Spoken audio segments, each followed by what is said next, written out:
bagyo. Nasisira ang bubong. Mag-home improvement loan na. Kailangan na... Don't let me down. Don't let me down. Don't let me down. Don't let me down. Nobody ever loved me like you Okay, did. magandang tanghali po sa lahat ng mga taga-subaybay na Jubilee Guzman presents Let's Talk on the Air dito po sa Kakampi Online at maraming salamat sa inyo Susel Academo para sa pagbibigay-daan ng ating napakaraming balita. Ngayon po ay April 3, 2013 at isang napakainit at tirik na araw kasalukuyan lalong-lalo na dito sa bandang Valenzuela. At kapuluan na rin halos ay talagang sobra naman ang init na nararanasan ng ating kababayan sa ngayon. So maraming salamat din kaya Ms. Jubilee Guzman para magbigay tibon ngayon dito sa kanyang programa at meron siyang mahalagang gampanin at gawain sa kasalukuyan at tayo ay binigyan ng pagkakataon na ang inyong lingkod ay siyang mag-anchor muna sa napakagandang programa ito ni Ms. Jubilee Guzman ng Jubilee Guzman presents Let's Talk on the Air over Kakampi Online. At gano'n nga mga kaibigan, at ngayon ay kampanyahan na, nag-umpisa na ang pangangampanya ng mga local candidates at siguro naman alam naman natin lahat na talagang napakaraming bawal ng COMELEC sa kanilang mga pinatutupad na mga batas tungkol dun sa mga pagkakabit ng mga poster. At isa na nga rito yung sobrang lalaki, no? At yung paglalagay ng wala sa tamang lugar, katulad na lamang dun sa mga dapat ilagay dun sa mga common poster area. So, magbibigyan lang tayo ng konting paalala mula naman sa ating COMELEC person, si Director James Jimenez, kamakailan kasi upang panad natin ang mabait na COMELEC director sa isang media forum kung saan nga kanyang pinaliwanag yung mga illegal posters na dapat i-report sa COMELEC. Pero palagay ko, pagka talagang heto na, malapit na natin na talagang makikita natin na minsan na rin natutupad yung mga ganyang bawal-bawal. Pero bigyan pa rin natin ng halaga. At may mga simpleng paraan nga daw sa ngayon upang makatulong sa Commission on Election para sa kasiguraduhang maging malinis ang darating na halalan. At tumulong daw tayo sa kanilang tanggapan sa pamaraang i-report natin ng mga violations sa ating makikita. At ito nga yung isang mahalagang mensahe mula kay COMELEC Director James Jimenez at yan yung hinihikayat ang bawat abotante na aktibong mangampanya sa kanilang pinipiling kandidato. So talaga namang tayo may mga karapatan na pwede tayo sumama sa pangangampanya siguro doon sa gustuhan natin sa mga pinipili natin kandidato. At ganun nga, malaking bagay daw yung magsulat tayo sa blog, mag-tweet at mag-live sa Facebook na tinatawag din ng sumbong mo sa COMELEC upang ma-report sa kanila yung bawat tungkulang informasyon na makakatulong hindi lang sa pansariling miskin, kundi para sa bawat isang Pilipino. At pag ma-report daw ito sa kanila, pupuntahan nila at magsasaganap ng verifikasyon kung may mall o kung may mali, sukat at pwesto ng mga poster na nakakabit. Sa ngayon kasi meron din ako makikita ng mga illegal posters, hindi lang sa ibang lugar, mismo sa katulad mismo sa Valenzuela na talaga namang meron ding malalaking size ng mga posters. Kasi yung ginagawa pa na nila, ipapadala na ng notice yung apektadong publiko o party list mula doon sa law department ng COMELEC na siyang pag-uumpisan ng mga legal proceedings. So yung pag-report niya ng mga kandidato lumalabog sa mga violations ay malaking oportunidad sa isang politiko na maitama yung maling sistema ng pangangampanya. At binibigyan din pa niya yung notice sa mga nag-violate kung tanggalin yung mga poster. Ngunit ay tayo nilang i-ignorin na dapat daw na parusahan. Ako po, maraming mapaparusahan mga politiko pagka ganyan, ano? Kasi talaga namang sa ngayon, hindi pa masyado. Pero pagkahan niya na, malapit na talaga, malapit na. Lalabas na dyan ng mga kababayan, yung mga illegal posters na yung mga malalaki talaga, no? Kaya sukat kasi yun yung bali ang sukat daw dapat ay 2/3. O yung tinatawag na mga kandidatong ma-EFAL, yung mga naglalaki yung mga tarpaulin. Ang tamang sukat ay 2/3. So, yun yung napakagandang mensahe ni Director Jen Jimenez sa mga ilan lamang. At ayan ay ating binigyan pansin at naisulat din natin sa ating pahayagan na People's Monitor kung saan nga ako ay merong column dito sa People's Monitor na almost 13 years na. At dito natin nilalabas ang mga magagandang balita at mga makabuluhang mensahe. Hatid ang ating mga kapwa kabarangay, mga NGOs, mga politiko, lahat na, basta as long as ito ay makakabuti at makakabigay pag-unlad sa ating mga kababayan, lalo-lalo ba ang mga report natin dyan sa DOST, Department of Science and Technology, ganon din sa Department of Agrarian Reform, at ganon din sa taga-SS, kay Sir Ibay, at yan, nagbibigay sa atin ng mga mahalagang mensahe sa kaganapan ng kanilang mga ahensya. At kasama ng Juvie Guzman ay palagi din natin siyang kasama sa ating mga minsan sa ating mga lakarin. Minsan lang naman at alam ko naman alam po natin talaga siya sobrang busy at ito namang ating kasamang kasamang Tito Demos ay nako talaga namang yun noon pa natin nakakasama yan sa ating mga events, sa mga pwesto lalo na sa mga puntong pangkababaihan at mga ating mga kababayan, mga OFWs, mga problema. Malaki ang natutulong ng online broadcast na ito ng Kakampi Online kung saan niya ay tumututok sa ating mga kapatid na mga nagtatrabaho sa ibang bansa. At bago tayo baka makalimutan ko ay nais ko mga palang nabatiin ang ating mga kaibigan, kamag-anak sa ibang bansa. Yan si Marlene Evangelista ng Italy, palagi siya nakasubaybay sa ating mga broadcast online at ganoon din si aking anak, si Reynald Lazaro na nasa Brunei. At marami tayong mga kailangan kaibigan na naging kaibigan na rin ng Kakampi Online at ng ni Juvie Guzman para sa kanyang mga programa. At natutuwa naman tayo yung nakapagbigay ng mga magagandang mensahe at sila natutuwa. Sila yung nalilibang, nagbibigay tayo ng kalibangan sa kanila dahil alam naman natin na napakahirap na magtrabaho sa ibang bansa. At meron din lang akong nais na ipaabot sa ating mga kababayan tungkol naman sa isang report. So yung tungkol doon sa ating mga kababayan na magkakaroon ng mga award o yung binibigyang parangal, lalong-lalo na ang ating mga kasama, mga kaibigang, mga farmers. So, ito yung farm, ito yung the Outstanding Farmers for 2013 Search and Award for the Outstanding Farmers. Ito ay tuloy-tuloy at nag-high na marami pang re-recognize. Ito ay pang buong kapuluan, pang buong Pilipinas. So, for Farm 2013 launch, each second consecutive search and award for outstanding Filipino farmers for the most noteworthy achievers in the various categories of the farming sectors to the Philippine JCs or JCI Philippines. Partner nito ang Universal Harvester or UHI.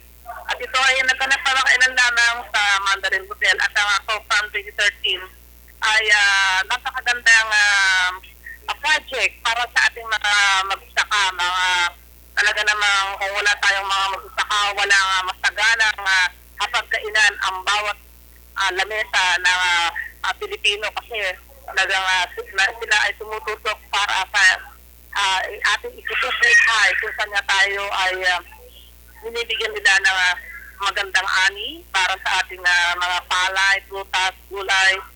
At ganun din sa kanilang mga livelihood projects na malaking tulong para sa bawat isang Pilipinong magsasaka na maging maunlad at dumami pa ang kanilang mga aanihin para sa isang produktibong bansa.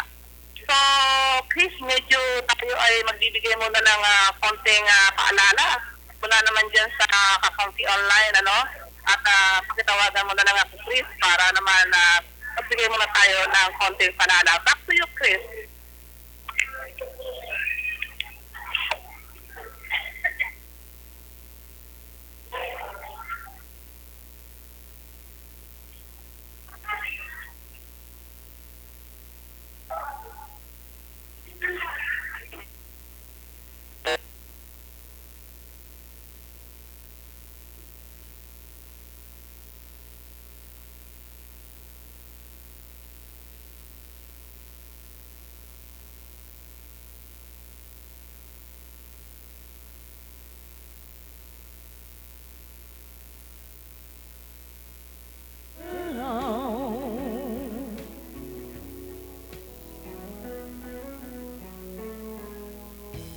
Don't let me down.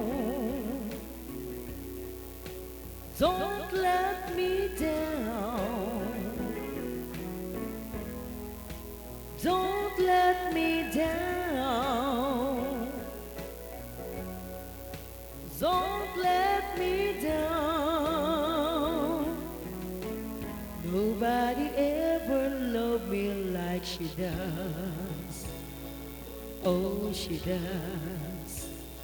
Yes, she does.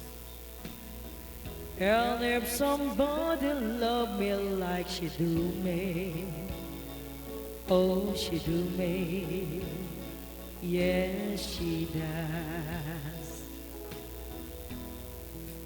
Don't let me down. Don't let me down. Don't let me down. Don't let me down. I'm in love for the first time. Don't you know it's gonna last? It's a love that lasts forever. It's a love that had no past. Don't let me down. Don't let me down. Don't let me down. Don't let me down. And from the first time that she really done me, oh, she done me good. I guess nobody ever really done me. Oh, she done me good. Don't let me down. Don't let me down. Don't let me down. Don't let me down.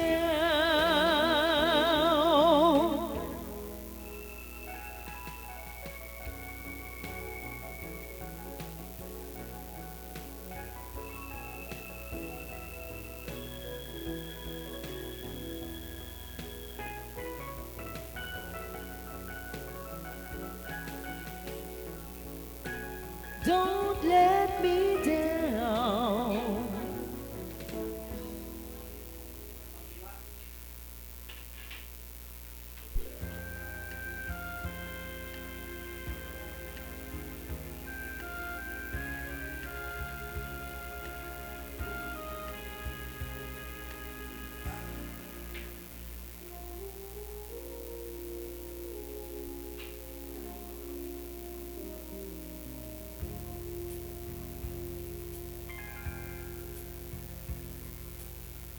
Long ago, and oh so far away, I fell in love with you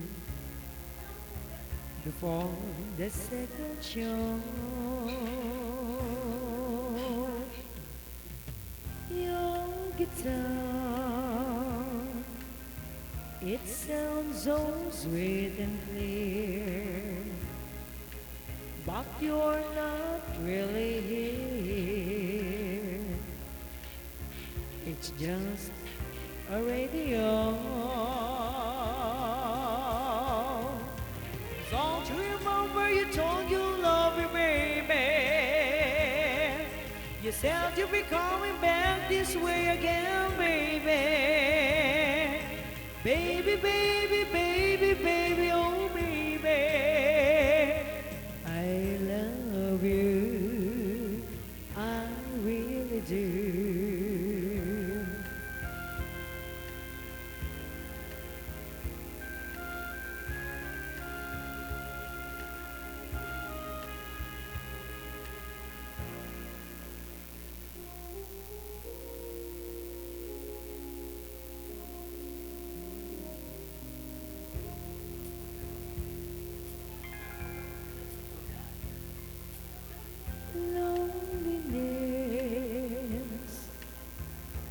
such a sad affair, and I can hardly wait to be with you again.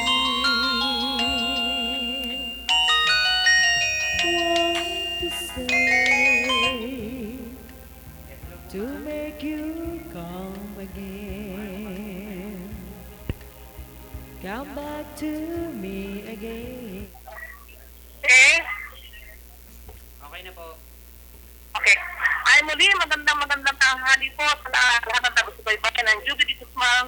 Let's talk on the overcoming ng online at maraming salamat muli kasamang Senator Demos at sa ating kasamang Jubilee Guzman. At ganoon din, maligayang araw sa ating mga kababayan sa iba't ibang panig ng mundo, sa ating mga OFWs na lagi sumusubaybay dito sa County Online. At bago tayo magpaalam kasi medyo marami pa tayong pupuntahan maya-maya at alam niyo naman po ngayon kasi dito sa isang lugar sa Valenzuela ay kapunod na rin sa buong Pilipinas ay umpisa na nga ng pangangampanya ng mga local politicians, mga local candidates. At medyo tayo ay sumusubayan ng pahapyaw-hapyaw. Hindi naman tayo pwede ng maghapon dahil marami tayong ginagampanan bilang reporter at bilang columnist. Medyo sinisilip naman natin ang mga kalagayan dito ng mga politiko. Sila ba ay okay na, sila ay masasaya. Kanina nakita ko na talaga namang sa kanilang mga kampanya ay masasaya sila. Bawat kamay nila sa mga constituents ay may mga ngiti sa kanilang mga labi. At kanina ay aking natangmayan at nadaanan namin dito sa may along road ng Bagbalim Road dito sa Valenzuela City. Si Congressman Rex Gatchalian. Yung congressman doon sa District 1 ng Valenzuela at ngayon ay running for mayor ng Valenzuela. At kasama niya ang kanyang mga konsehalan. Kanina nakita natin si Konsehal Adrian Dapat, si Konsehal Lori Natividad, sila Konsehal may bago pa kasing konsehala yung dating Konsehal Kate Galang ang tumatakbo ngayon yung kapatid niya si Kim Galang. Dahil kung mga itong si Kim Galang ay naging chief of staff ng opisina ni Konsehal Kate Galang ay siya ngayon yung sumunod sa kanyang kapatid dahil natapos na yung termino ni Konsehal Kate Galang Kapiteng. At itong si Kim ay kanyang minana at sa kanyang nailagay sa kanyang puso yung paglilingkod sa kanyang mga kababayan sa Valenzuela. At sa kanila yung kasama rin si Martel Soledad. Ito naman si Martel ay kagawad ng barangay Karuhatan na sa kasagiging kagawad niya sa Karuhatan ay tumimo sa kanyang puso at kaisipan na ang paglilingkod sa kanyang nasasakupan sa barangay Karuhatan ay kanyang maibahagi niya ito sa second district ng Valenzuela. So siya yung ngayon ay tumatakbong konsehal ng District 2 ng Valenzuela na pinsang buo naman ni konsehal na siya na ni Soledad Romulo na natapos na rin yung term ni konsehal na Shalani. At ngayon naman na tinatakbo naman ni konsehal na Shalani ay ang pagiging congresswoman ng District 2 ng Valenzuela. So, yan yung mga nakanawa natin kanina sa kasama nga si Konsehana Lori Natividad Borja. So naman si Konsehana Lori Natividad Borja ay talaga namang subok mo yung kakayahan niya sa pagiging isang konsehana at ang kanyang naging kaisang district. Isa ring konsehal naman ng Malabon na itong si kapagalimutan ko kung ang first name niya basta konsehal ng Malabon yung kanyang asawa si Konsehal Borja. So, kahit kainitan ng araw, kahit matraffic, dito sa may Bagbagin, ay talaga namang ang mga tao ay natutuwa rin sila at nakita nila ang kanilang mga konsehal na lagi na nakatutok para gumawa ng mga batas para sa ikaunlad ng bawat isang Valenzuelano. At yung yung isa pa sa magagandang konsehal ng Valenzuela, si Konsehal Alain Nolasco. Bali ito yung naka-first term na siya. So kanyang tatakbuhin ngayon ay konsehala uli for the second term. Ay kasama rin kanina at nakita rin natin na ang batang-bata at magandang konsehalan ito ay talaga namang bukal sa puso yung paglilingkod sa kanyang mga natatakupan. At yan ay ating maibabahagi, hindi lamang sa buong Valenzuela, kundi sa buong Pilipinas at buong mundo na mga politiko ay hindi lamang pansariling kasiyahan at pansariling mithiin ang kanilang siksay sa buhay, kundi ang talagang makapaglingkod at makatutok sa bawat isang consequence nila. So kanina nga pala, kasama rin si Vice Mayor Eric Martinez na nakita ko rin na talaga namang kahit matindiyang init ng araw ay sila ay naglalakad. At ang mapakaganda na video sa kampanya ay kasi hindi ako pwedeng maglakad ng walang paayong So ako na silong sa mga dilim at hindi kasi bawal kasi nakapayong kaya talagang sobrang tiis nila sa kampanya at pag naman kasi sila naluklot, ganun pa rin naman ang kanilang pagtitiis para naman sa kapakanan ng kanilang mga constituents sa napakaraming problema na kanilang atahakin pa. Alam niyo naman kasi tayo naman, ang tao naman, di naman nagbabawas yan. Nagbabawas man, pero mas lalong dumadagdag. So lalong dumadagdag din yung problema. Pero sa bawat problema, may mga kasunyan.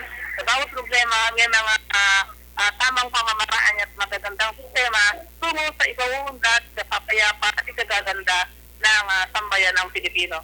So mga kapatid, mga kaibigan, mga kasama, mga lahat na sa buong mundo ay sa darating na eleksyon, bawat sa atin ay gawin natin yung karapan natin na bumoto ng malinis, na ayon sa ating mula sa ating puso kung sino yung gusto natin at siya naman karapat dapat para sa pwestong ating kanilang pupuntahan.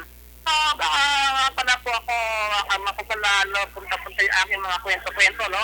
So, balik naman tayo sa mga high technology ngayon at ito nga ibibigyang tingin ko ang tungkol dun sa invertebrate factories.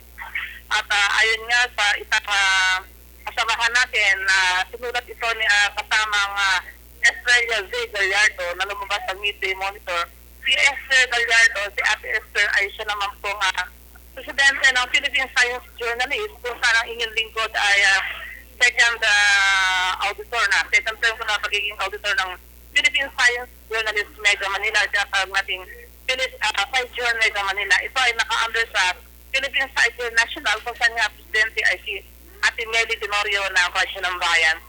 So, one of the papers presented ayon sa kanyang ulat ay during the roundtable discussion of the Marine Aquatic Life Factories in the Philippines conducted by the National Academy of Science and Technology. Ito yung under ng DOST, yung NAS or National Academy of Science and Technology. Ay kailan lang ito inilunsad sa isang hotel sa Medeiros Hotel. Ito ay tungkol sa invertebrate factories, prospects for equinoderms by Marie Antoinette Cunyo Menes. She said that the research on bioactive compounds from equinoderms has received less attention from local researchers. However, a variety of natural products as well as mechanisms which may have industry applications have been identified from equinoderms.